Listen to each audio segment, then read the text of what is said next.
Pēc nakts nāks rīts, saule. Baltu pasaules uzskatā visam ir sava vieta un laiks. Kas kait man nedzīvot diža meža maliņā? Visapkārt oši kļavi, vidū saule ritināja. Senās Jersikas valsts.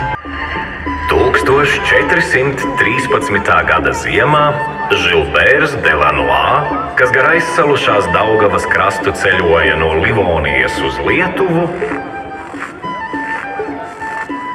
aprakstīja Dinaburgu kā Livonijas ordeņa mestru cietoksni, kas atrodas pie Lietuvas karalistes robežas. Tajos gados te nav miera vieta. Te ir krustceles, kas interesē visus. Livonijas karš. Krievijas cara Ivana IV. Karaspēks pilnībā nogusta pili.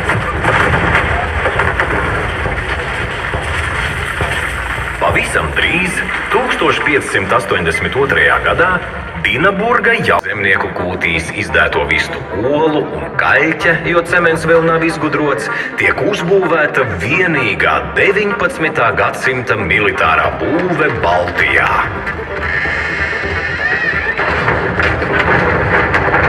Kas bez lielām izmaiņām saglabājusies līdz šodienai.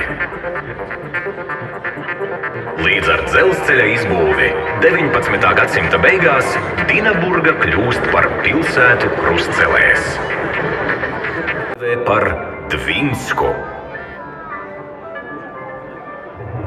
Liktenis atkal jau sadala mūsu zemi, it kā uzceļot žogus dzimtajā sētā. Mēs redzam tikai skatoties caur žogu spraugām. Cik daudz mēs saskatām? Tikai tik, cik ļaujam sev pašiem. Valsts esam mēs paši. Valoda apvieno tautā. Tauta izveido savu valsti.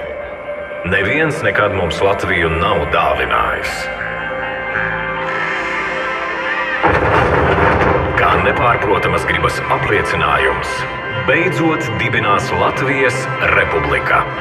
Mums ir sava valsts. 1918. gada 18. novembris.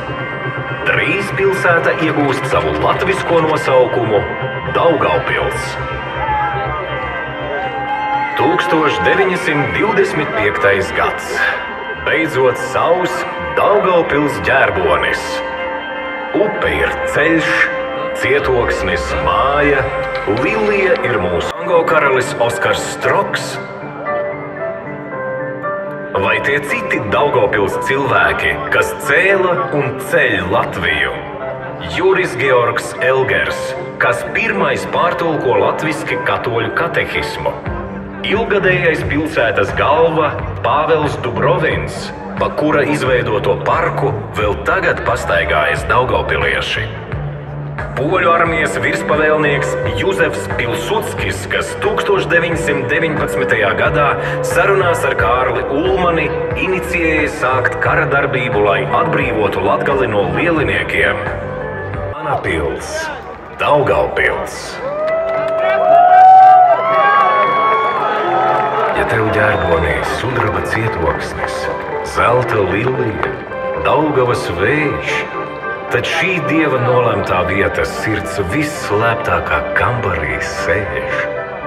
Daugavpils, tu mans tramvajs un mājas, zelta lilija, Daugavas vējš.